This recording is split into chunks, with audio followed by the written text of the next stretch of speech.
Ya Rabbi bil Mustafa balligh maqasidana waghfir lana ma madha ya wasi'al karim ilmi fihi annahu basharun wa annahu khairu khalqillahi kullihim. Ya Rabbi bil Mustafa balligh maqasidana waghfir lana ma madha ya wasi'al karam. Busrana ya ma'syaral islami inna lana minal inayati ruknan ghayra munhadimin. Ya Rabbi bil Mustafa balligh maqasidana waghfir lana ma madha ya wasi'al karam. Ya Allah biha ya Allah bihusnil khatimah. Ya Allah biha ya Allah biha ya Allah bihusnil khatimah. Ya Rabbi bil Mustafa balligh maqasidana waghfir lana ma madha ya wasi'al karami. Allahumma salli wa sallim wa barik alaihi. Assalamualaikum warahmatullahi wabarakatuh. Waalaikumsalam warahmatullahi wabarakatuh. Insyaallah. Insyaallah. Assalamualaikum warahmatullahi wabarakatuh. Waalaikumsalam warahmatullahi wabarakatuh. Semoga seluruh jamaah Musholla Al-Mukhlisin ataupun dari jamaah lain yang hadir di majelis ini, Allah Ta'ala berikan sehat walafiat.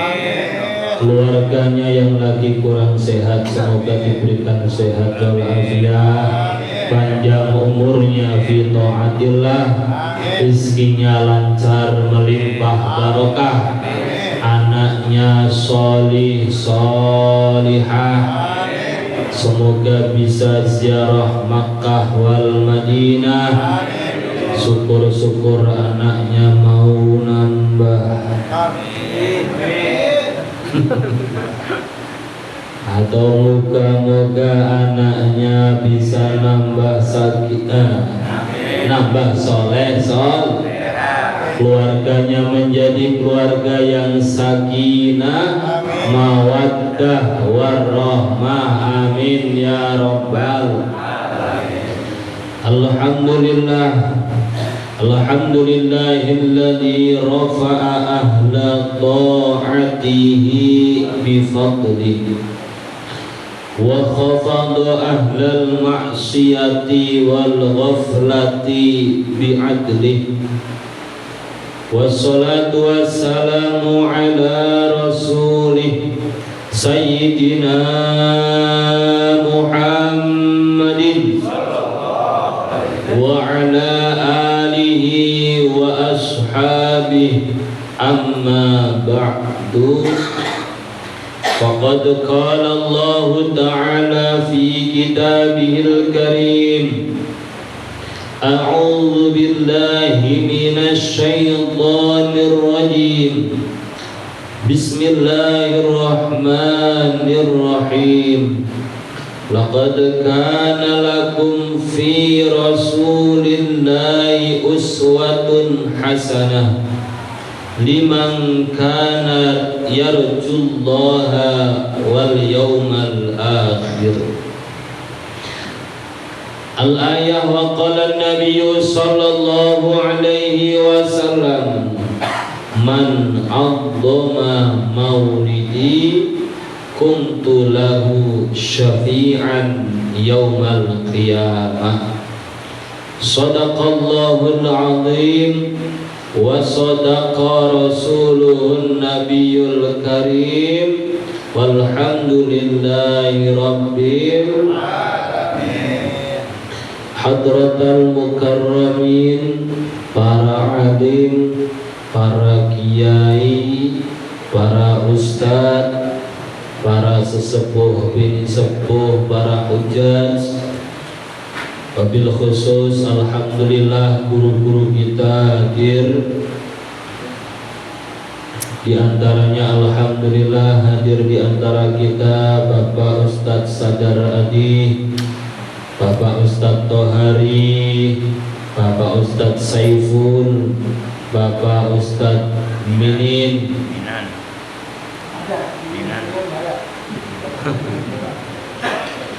Bapak Haji Saidin, Bapak RT Saifi, Bapak Haji Asad,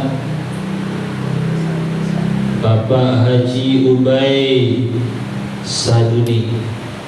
Semoga guru-guru kita, orang tua kita yang ada di sekitar musola Al-Mukhlisin, Allah panjangkan umurnya, Allah selalu kasih sehat wal afiyah, amin ya rabbal alamin. Yang kami hormati segenap bapak-bapak hadirin tanpa hadirat yang semoga dimuliakan Allah subhanahu wa ta'ala, amin ya rabbal alamin. Awalan marilah kita memanjatkan puji syukur kehadirat Allah subhanahu wa ta'ala. Kita perbaharui rasa syukur kita kepada Allah subhanahu wa ta'ala, sebab Allah ta'ala tiap detik juga memperbaharui nikmat untuk kita, sehingga tiap detiknya kita bisa ngedipkan mata. Itu termasuk updatean nikmat dari Allah. Allah mengupgrade nikmatnya setiap detik. Di antaranya kita setiap detik, setiap menit bisa menghirup nafas. Kalau Allah stop nikmatnya, berarti sudah nggak bisa nafas lagi. Tapi alhamdulillah Allah masih los ngasih nikmat kepada kita. Bahkan tidurnya juga Allah berikan nikmat. Semoga tambah hari Allah Ta'ala menambahkan nikmat kepada kita. Nambah hari kehidupannya, hidupnya nambah nikmat, amin ya rabbal. Sholawat salam semoga tercurah limpah kepada baginda Nabi Muhammad sallallahu alaihi wasallam. Sebab beliau dinamakan Muhammad, tujuannya biar menjadi orang yang terpuji di langit dan di bumi. Yang ngasih nama adalah kakeknya. Kakeknya yang ngasih nama, sebab waktu Nabi Muhammad lahir bapaknya sudah meninggal. Terus cucunya dinamakan Muhammad. Padahal waktu itu belum ada nama-nama yang seperti itu. Bahkan kakeknya karena tokoh masyarakat diprotes oleh kaumnya, kok namanya nggak semestinya, ini kurang umum. Akhirnya dijawab, rojautu an yuhmada fis samai wal ardi. Aku punya harapan anak ini menjadi orang yang terpuji, baik terpuji di langit dan terpuji di bumi. Fahaqqaqallahu raja'ahu. Akhirnya Allah menyatakan harapannya kakeknya Nabi Muhammad sallallahu alaihi wasallam. Maka dari itu kalau kita mengagungkan Nabi Muhammad, yakin kita juga akan ikut kemuliaannya Nabi Muhammad. Kita akan ketempelan kemuliaan dari Nabi Muhammad sallallahu alaihi wasallam. Terutama lagi terlebih, alhamdulillah kita sudah memasuki bulan Rabiul Awal atau bulan Maulid, ya. Mulut itu ya banyak jajannya lah. Namanya mulut. Mulutnya banyak punya jajan. Sebab apa? Sebab keberkahan Nabi Muhammad sallallahu alaihi wasallam.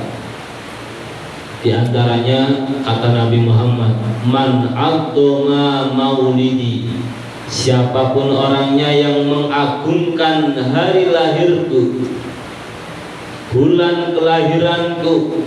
Yang ngaji seperti ini juga termasuk maulid ini, Pak. Acara maulid itu enggak harus yang dikatakan maulid itu kalau yang acara besar-besaran atau yang temanya maulid. Setiap Jumat, setiap malam Selasa kita ngaji, kata Sayyid Maliki, kata para ulama, itu juga termasuk bentuk maulid Nabi. Pokoknya setiap kumpul-kumpul ngajak kebaikan itu termasuk bagian maulid Nabi. Sebab memang visinya Nabi adalah menuntun umat.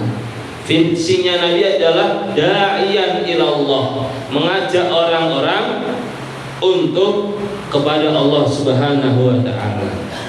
Maka kalau kita melakukan aktivitas yang sama, berarti sama halnya kita melanjutkan estafet perjuangannya Nabi Muhammad sallallahu alaihi.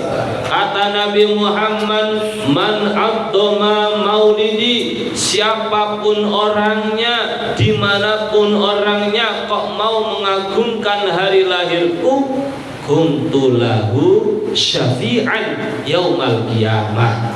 Saya, kata Nabi, saya menjamin saya akan menjadi syafi'an, orang yang mensyafaati orang itu kelak di hari kiamat. Semoga kita semuanya mendapatkan syafaatnya Nabi Muhammad sallallahu alaihi wasallam. Berkah sholawat kepada Nabi Muhammad, segala macam urusan yang sangat ruwet, masalah yang sangat ruwet akan mudah diselesaikan, Pak. Sesuai sholawat itu nariyah, Allahumma sholli sholatan kamilatan wa sallim salaman taman ala sayyidina Muhammadin nilladhi tanhalu bihil uqadu wa tanfariju bihil kurabu wa tuqadha bihil hawaiju wa bihi raqaibu wa husnul khawatimi wa yustasqal ghamamu biwajhil karimi wa alihi wa sahbihi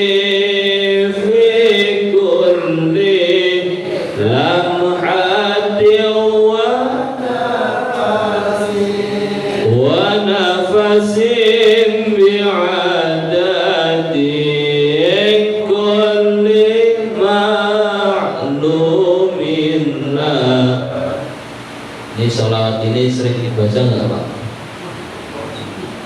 Subuh.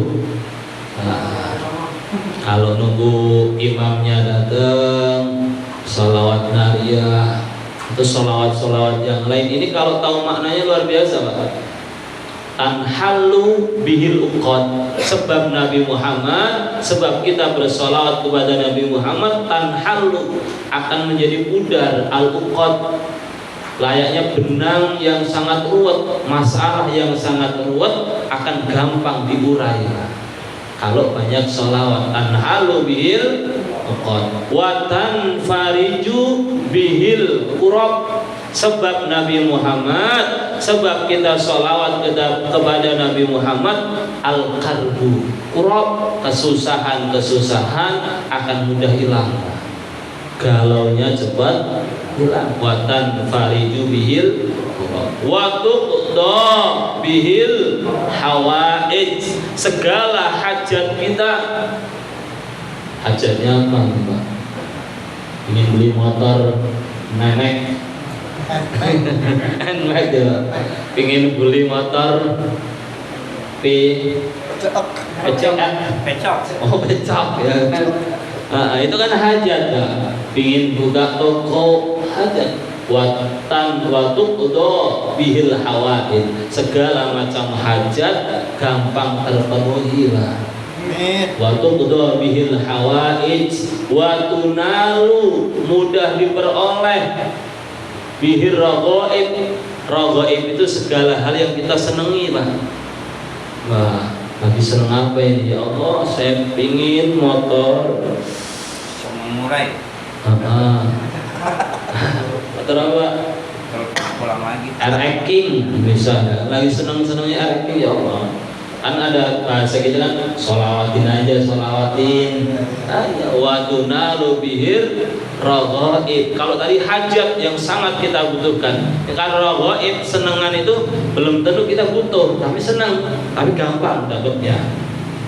Apa itu? Wadunalu bihir raghaib wa husnul khawatim. Kalau kita ingin istiqomah, matinya husnul khatimah, kuncinya juga baca sholawat, perbanyak baca sholawat. Wa husnul khawatim wa yustasqa bihil ghamam.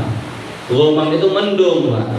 Kalau umpama jarang hujan, ya ada kalanya sholat istisqa atau dengan cara baca sholawat yang banyak. Kalau musimnya kemarau nggak hujan-hujan, wa yustasqa, akan diturunkan hujan.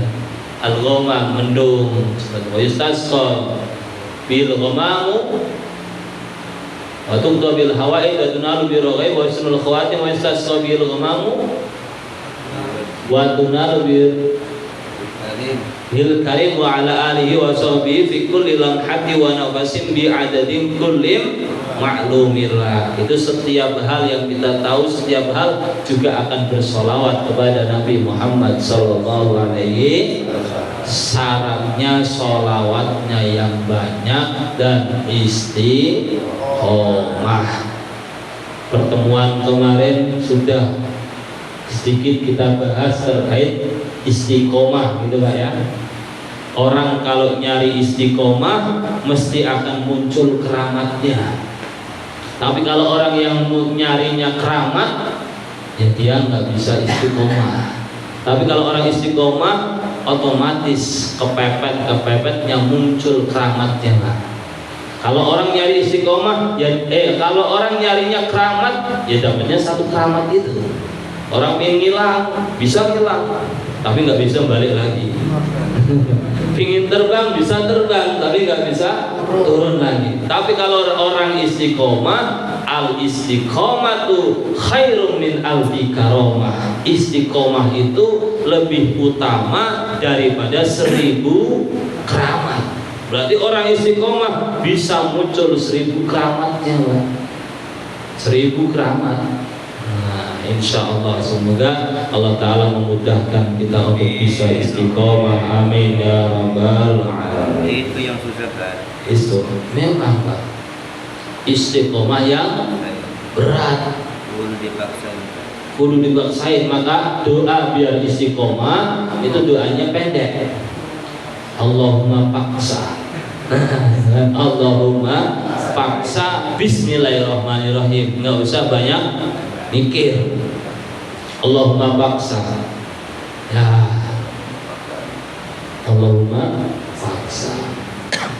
Bahkan memang ya berat karena juga ada dikatakan ini Pak, haitsuma tastaqim yuqaddir laqallahu najahan fi ghadiril azman.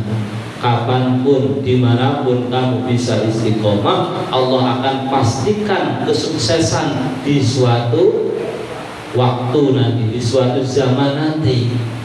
Najahan fi ghadiril azman.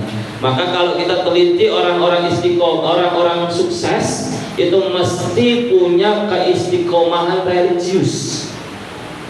Ini kok orang istiqomah, istiqomahnya apa ya? Oh, tahajud ternyata. Ini kok orang hebat sukses, kenapa ya? Oh, sholat duhanya. Oh, ini kok orang sukses, kenapa ya? Oh, mungkin sedekahnya istiqomah, walaupun tiap hari cuma 100 rupiah. Yang penting istiqomahnya. Ini Pak RW bisa sukses, istiqomahnya apa ya Pak? Sholawat kan beliau ya. Sholawat adanya istiqomah. Insya Allah. Pokoknya minimal punya satu istiqomah. Entah wudunya, entah sholawatnya, baca Qur'annya, walaupun sehari 1 ayat, itu lebih baik daripada sehari 5 juz, besoknya 5 bulan nggak baca Quran. Ya, lumayan. Shallu ala Nabi Muhammad. Bismillahirrahmanirrahim. Melanjutkan pertemuan yang kemarin gitu ya Pak. Saya membahas al-ajalah minas syaiton, bahwa sifat terburu-buru ini biasanya dorongan dari setan. Karena agama kita menganjurkan agar penuh kehati-hatian. Dipikirkan dulu sebelum melakukan, sebelum ngomong. Jangan keburu-buru mengambil keputusan. Mau beli motor juga harus pilih-pilih, apalagi umpamanya nikah juga nggak bisa buru-buru. Kullu tazwijin yaqa'u bi ghairi nadarin fa akhiru hammun wa husnun. Di antaranya setiap pernikahan yang terjadi tanpa dipikirkan lebih matang, akhirnya hammun wa husnun, susah dan sedih. Agama menganjurkan kita untuk pelan-pelan, kecuali 5 hal yang justru sunnah untuk disegerakan, sunnah untuk cepat dilakukan. Di antaranya kemarin masih dibahas 1. Apa kemarin Pak? It'amut to'am ala doif, ngasih hidangan, makanan, minuman kepada tamu. Ada tamu, diajak ngobrol sebentar, langsung ke dapur. Gorengin. Contohnya musola al-mukhrisin ini, sebelum tamunya datang hadir sudah disediain semua. Ini termasuk menyediakan hidangan kepada tamu, dan ini termasuk orang yang memuliakan Allah Ta'ala. Man kana yu'minu billahi wal yaumil akhir fal yukrim dhaifahu. Orang yang ngaku iman sama Allah dan hari akhir, maka muliakanlah tamunya. Tamu datang membawa rezekinya sendiri, cuma kebetulan lewat kita. Pulangnya tamu, keluarnya tamu dari rumah kita, bawa dosa-dosanya tuan rumah. Jadi semakin banyak tamu semakin berkah. Kalau tamunya sering kan dia juga kan. Kalau tamunya sering dia juga. Bahkan ya udah Pak, niatkan mengamalkan hadisnya Nabi Muhammad. Alhamdulillah, walaupun itu doang. Kalau saya nggak ada tamu, nggak ada teman juga galau sendirian, nggak ada teman ngobrol. Minimal lumayan lah. buat temen ngobrol. Kadang kalau saya sendirian aja gak ada temen juga, aduh ya Allah, pikiran kok Ada kopi mah. lumayan lah kopi, walau daripada kita ngopi, walaupun cuma satu kopi buat berdua, satu piring buat berdua bertiga, malah nambah enak kan. Bahkan kata Nabi memang khairut to'am, makanan yang paling baik, makanan yang paling berkahnya bukan yang struknya mahal, tapi maka surat alaihil aidi, makanan yang di atas makanan itu banyak tangan-tangannya lah. Makan bareng satu nampan 5 orang, ya kan? Walaupun makannya itu terong sama sambel, rasanya nikmat, sedap kan gitu ya Pak ya. Rasanya wah sedap, apalagi pas lagi lapar, rasanya nafsu makannya meningkat, nambah, daripada makannya enak tapi ngumpet. Apalagi makannya di kamar mandi, walaupun makannya KFC ya kayak makan. Tapi kalau makan bareng-bareng itulah keberkahannya Pak. Bahkan 2 makanan cukup untuk 3 orang, 3 makanan cukup untuk 4 orang, kata Nabi gitu. Sebab disitulah keberkahan yang Allah berikan. Bahkan kemarin saya sampaikan lagi, kata Nabi Muhammad sallallahu alaihi wasallam, man at'ama akhahu minal khubzi hatta yushbi'ahu. Umpamanya kita punya tamunya lapar, akhirnya kita kasih makanan yang tadinya lapar sampai kenyang. Kemudian wasaqahu minal ma hatta yurwiyahu. Kemudian dia haus, bisa kita kasih minuman sampai seger lagi. Kan perjalanan jauh. Perjalanan itu kata Nabi kit'atun minal azab, sepotong dari azab. Perjalanan kan gak enak, ya lapar, panas, haus, pegel. Kita dikasih makan sampai kenyang, kasih minum sampai seger, maka pahalanya adalah ba'uda minan nar. Orang itu akan dijauhkan dari neraka. Sejauh mana? Sejauh sab'a khonadik, 7 khondak. 7 khondak itu ukuran Arab nih Pak. 1 kilo lah, atau 1 meter. Tapi 1 meternya, 1 khondaknya, kalau kita menempuh perjalanan 1 khondaknya itu butuh makan waktu masiratu sab'i mi'ati amin, 700 tahun.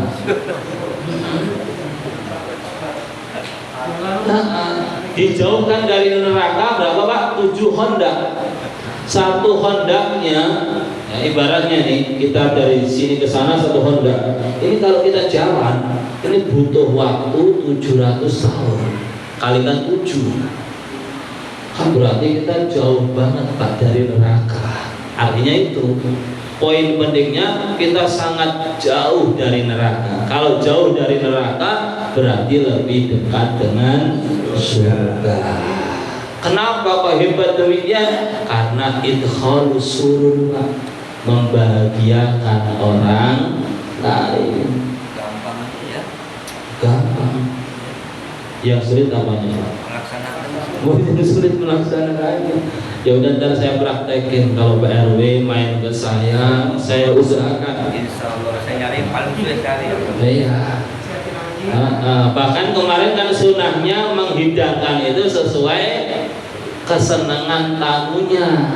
Kalau memang kita tahu, saya tahu nih Pak RW itu sukanya Samsung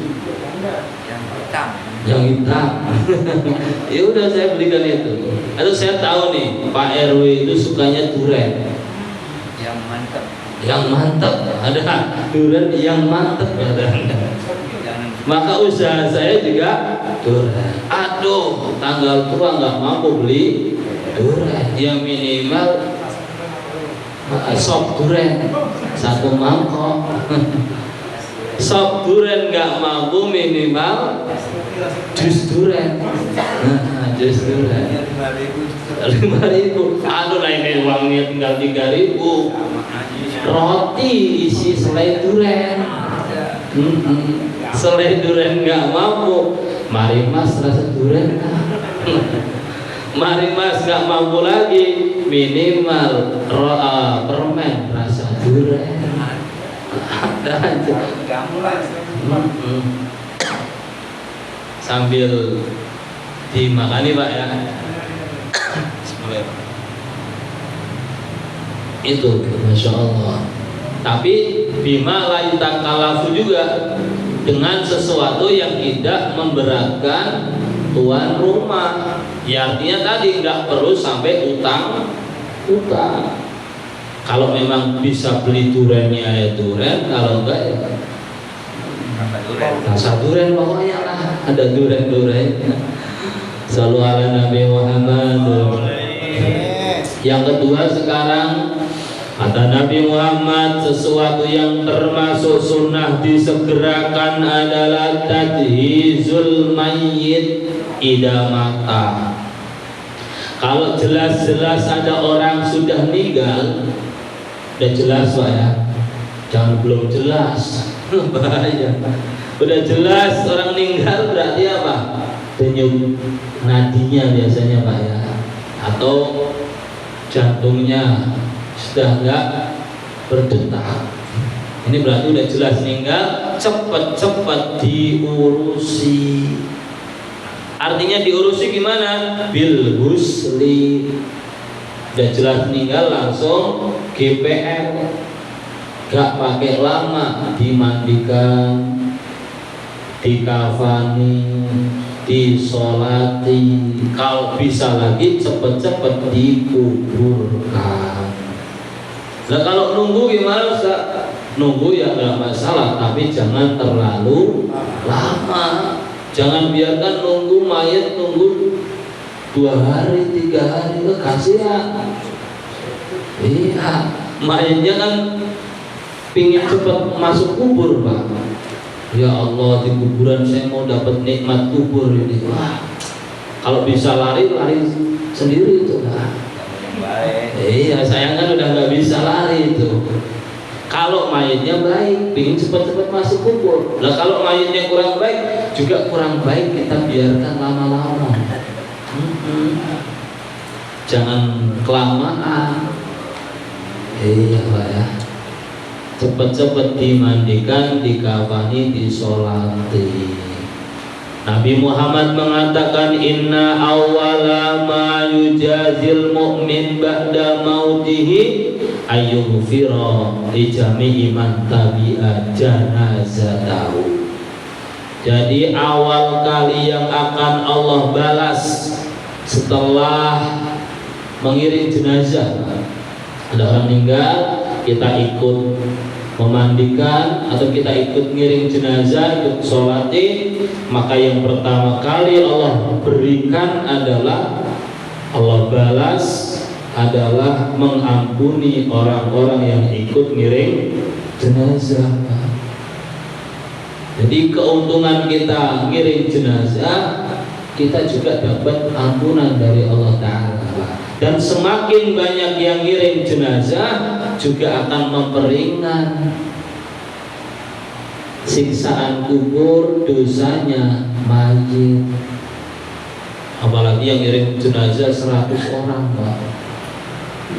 Luar biasa. Apalagi kemarin pas surat Yasin itu kita juga menjelaskan kalau ada orang sakaratul maut kok dibacakan Yasin, maka akan turun setiap hurufnya 10 malaikat.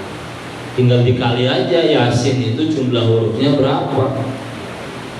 Berbaris semuanya malaikat mendoakan orang yang mau meninggal itu. Ya Allah, berikanlah husnul khatimah.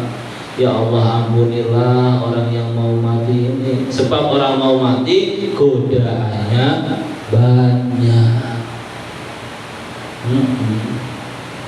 Setan, kamu manggut ya. Manggut, kalau kamu manggut selesai.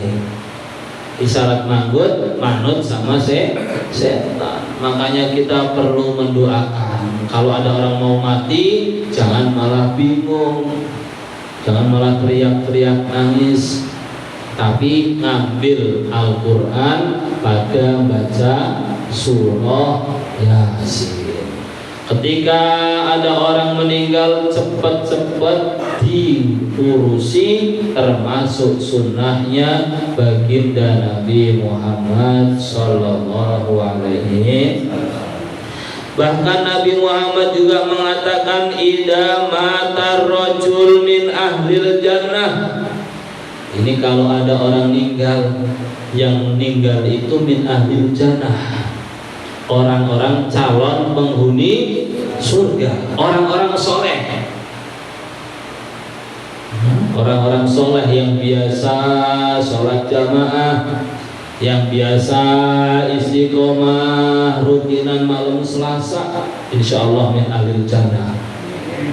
Ketika ada orang soleh kok meninggal, istahyallahu ayyu'adzibah, Allah malu untuk menyiksa. Pertama, man hamalahu, Allah malu menyiksa orang yang bopong jenazahnya, membawa jenazahnya. Makanya biasanya kalau ada orang meninggal, kiai meninggal, rebutan bawa kerandanya. Karena kalau ada orang soleh meninggal, Allah malu pertama menyiksa orang yang bawa jenazahnya. Terus waman tabi'ahu, walaupun enggak membopong jenazahnya, tapi tabi'ahu, ngikuti, ngiring jenazah, Allah malu nyiksa orang itu. Waman sholla alaih, dan juga Allah malu menyiksa orang yang ikut mensolati jenazahnya, Pak. Makanya kadang kalau ada orang soleh meninggal, kiai meninggal, sholat jenazahnya sampai apa itu namanya, Pak? Gelombang, bergelombang, 10 gelombang, beludak. Udah sholat jenazah lagi, sholat jenazah lagi, berharap keberkahan dari orang soleh yang meninggal tadi. Karena orang yang mensolati juga Allah malu untuk menyiksanya. Padahal sholat yang paling gampang itu sholat jenazah, nggak ada rukuknya, nggak ada sujudnya, tinggal berdiri aja, 3 menit beres.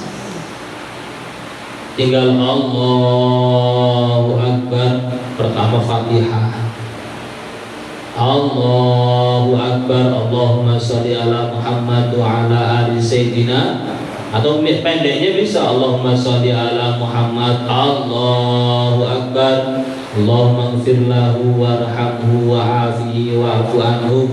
Kalau nggak hafal panjangnya, Allahumma ighfir lahu, Allahu Akbar, Allahumma la tahrimna ajrahu wa la taftinna ba'dahu waghfir lana wa lahu. Assalamualaikum warahmatullahi wabarakatuh. Kan simpel kan? Makanya bismillah, semoga setelah ngaji ini kalau ada orang meninggal, kita ikut ngiring jenazahnya dan juga ikut mensolati. Minimal sholawat, Allahumma ighfir lahu, Allahumma la tahrimna ajrahu, beres. Shallu ala Nabi Muhammad. Sudah jam 9 ya Pak ya. Satu. Oh kurang dikit Pak. Terakhir, yang ketiga termasuk sunnah untuk disegerakan adalah at-taubatu minad dzanbi idza farata. Cepat-cepat taubat kalau kita terpleset dalam kemaksiatan, kalau kita tergelincir dalam kesalahan. Namanya juga manusia, mesti ada salah dosanya. Kalau ada orang ngaku nggak pernah salah, itu orang sudah keluar dari manusia. Malaikat. Manusia mesti punya salahnya. Ustaz, kiai mesti ada salahnya. Tapi kata Nabi Muhammad, orang yang salah kok cepet-cepet tobat itu orang yang baik. Kullu bani Adam khata'un, setiap keturunannya Bani Adam, Nabi Adam khata', punya banyak kesalahan. Wa khairul khata'ina at-tawwabun, tapi orang yang salah masih baik kalau dia mau bertobat. Umpamanya terpeleset ke dalam kejelekan, kata Nabi, cepat-cepat susuli dengan kebaikan. Wa atbi'is sayyi'atal hasanata tamuha, kalau kita setelah melakukan kejelekan langsung susul dengan kebaikan. Kebaikan ini akan menghapus kejelekan tadi. Kenapa cepat-cepat, Pak? Karena ternyata saya nemu keterangan lagi nih, Pak, baru. Kalau kita melakukan kejelekan, ada malaikat. Malaikat pencatat amal jelek ini di stop dulu sama malaikat yang mencatat amal baik. Jangan dulu catat, jangan dulu catat. Gitu Pak katanya. Jangan dulu catat, nunggu 7 jam. Kalau 7 jam dia nggak tobat, baru catat. Gitu Pak. Keterangannya di mana? Dalam kitab Fathul Ghais, diterangkan oleh Syekh Nawawi Al-Bantani. Awalnya Sayyidina Utsman nanya ke Nabi Muhammad di sini, kam min malakin alal insan, yang jaga manusia itu berapa malaikat? Kata Nabi Muhammad, faqala isruna malakan, 20 malaikat. Ya, minhum malakun an yaminik, ada malaikat yang di sebelah kanan, sebelah kiri, depan belakang. Lah, Raqib Atid itu bosnya ibaratnya. Tapi yang kiri ini yang mencatat amal jelek, kalau orang yang melakukan kejelekan di stop dulu sama yang kanan. Jangan dulu dicatat, tunggu 7 jam. Kalau 7 jam nggak dicatat, nggak tobat, catat aja. Tapi beda lagi kalau orang mau melakukan kebaikan, masih niat aja Pak, masih niat, saya mau taklim lah, saya mau sholat jamaah lah, masih niatnya, langsung dicatat sama malaikat. Kenapa? Takut orang itu berubah pikiran, takut berubah pikiran. Tapi niatnya saja, niat baik sudah dicatat. Tapi kalau keburukan ditunggu 7 jam. Kenapa? Ada alasan lain Pak. Karena malaikat itu nggak senang Pak, kalau kita melakukan kejelekan itu menimbulkan aroma yang nggak sedap, aroma yang apa namanya, busuk gitu Pak.